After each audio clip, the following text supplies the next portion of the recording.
E aí, pessoal, tudo certo? Hoje, a gente vai mergulhar de cabeça num dos documentos mais importantes para a segurança elétrica aqui no Brasil.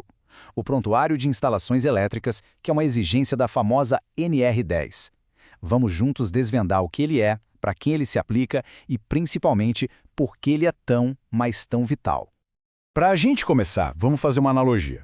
Pensa assim, toda pessoa tem uma ficha médica, certo? Com todo o histórico de saúde, exames, tratamentos. Pois é, uma instalação elétrica mais parruda também precisa ter um registro completo assim, e é exatamente essa sacada por trás do prontuário. E por que isso é tão importante? Porque tudo na NR10, gente, parte de um princípio básico, que está bem ali no item 10.2.1. A norma não existe só para a gente reagir a acidentes. A ideia é, na verdade, evitar que eles aconteçam. O controle preventivo do risco elétrico, essa é a pedra fundamental de tudo. Para nossa conversa fluir bem, a gente vai seguir um caminho bem lógico, tá? Primeiro, vamos firmar bem esse princípio da prevenção. Depois, a gente define direitinho o que é o prontuário e quem é que precisa ter um. Na sequência, vamos espiar o que tem dentro dele e, para fechar com chave de ouro, a gente fala sobre quem é o responsável por essa organização toda. Ok, então vamos começar pelo alicerce. Antes da gente se perder nos detalhes do o que e do como, é crucial entender a filosofia por trás da NR10, que é esse tal princípio da prevenção. O espírito do item 10.2.1 é bem direto, sabe? Antes de qualquer pessoa encostar num fio, num disjuntor, em qualquer equipamento, tem que rolar uma análise de risco. O objetivo é sempre criar um ambiente de trabalho onde os perigos são mapeados e controlados antes da coisa acontecer, garantindo que todo mundo volte para casa seguro. Bom, com essa mentalidade de prevenção bem clara, vamos agora para o nosso protagonista de hoje, o prontuário, a nossa ficha médica da instalação elétrica. Então, o que é o prontuário na prática? Pensa nele não como um único papel, mas como um dossiê, um sistema de arquivos vivo e organizado. É um conjunto de documentos que juntos contam toda a história da instalação elétrica, desde os diagramas e procedimentos de segurança até os certificados de treinamento de toda a equipe.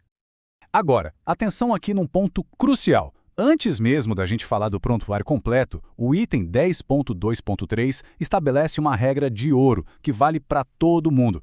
Toda empresa, não importa o tamanho, precisa manter os esquemas unifilares das suas instalações atualizados. Esse é o ponto de partida, o básico para qualquer gestão de segurança elétrica. Certo. Se os esquemas unifilares são para todo mundo, a pergunta que fica é: quem, então, precisa montar e manter o prontuário completão, com toda aquela documentação? A resposta está no item 10.2.4, e é um número bem específico, 75 kW. É isso aí, estabelecimentos que têm uma carga instalada acima de 75 kW são obrigados a criar e a manter o prontuário de instalações elétricas completo. Esse é o número mágico, o limiar crítico. E aqui a gente vê uma coisa bem legal da norma. Ela se adapta ao nível de risco. Não é uma regra engessada para todo mundo.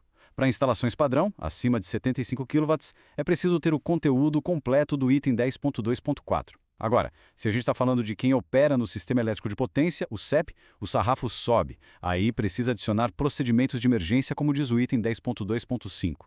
E para quem trabalha só próximo ao CEP, a norma é mais específica ainda, pedindo um conjunto selecionado de documentos dos dois itens. É uma abordagem bem detalhada, né? Bora lá então abrir essa ficha médica e ver exatamente o que tem dentro. Para ficar mais fácil de entender, a gente pode separar os documentos em 3 grandes grupos. O primeiro grupo de documentos é basicamente o raio-x da instalação. Ele descreve como tudo funciona e prova que está seguro. Aqui entram todos os procedimentos técnicos, os laudos de medição do sistema de aterramento e dos para-raios e, o que é fundamental, um relatório técnico de inspeção que tem que estar sempre atualizado, amarrando todas as pontas. O segundo grupo foca nas ferramentas de segurança, digamos assim. O prontuário tem que detalhar todos os equipamentos de proteção, tanto os coletivos quanto os individuais, e precisa ter os resultados dos testes de isolação elétrica desses equipamentos. E, claro, as certificações dos materiais usados em áreas classificadas com risco de explosão, por exemplo. É a garantia de que as proteções são as certas e estão funcionando.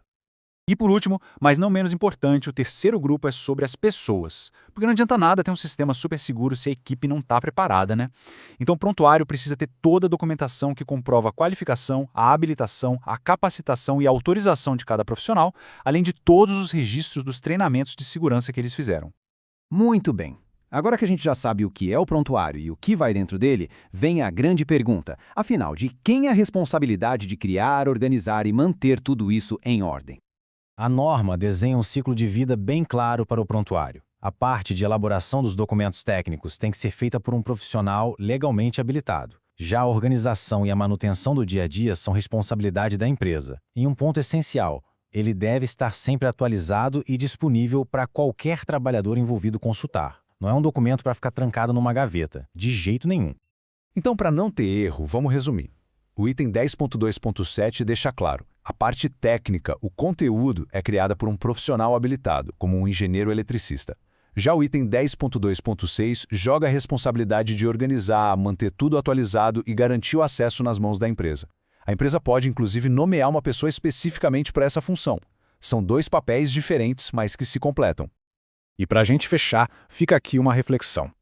O prontuário de instalações elétricas não pode ser visto só como uma papelada para cumprir a lei e evitar multa. A questão de verdade é: ele está sendo tratado como um arquivo vivo, uma ferramenta central na cultura de segurança da empresa, ou é só um monte de documento esquecido num canto que só lembram que existe quando tem fiscalização? A resposta para essa pergunta diz muito sobre o compromisso real de uma empresa com a segurança.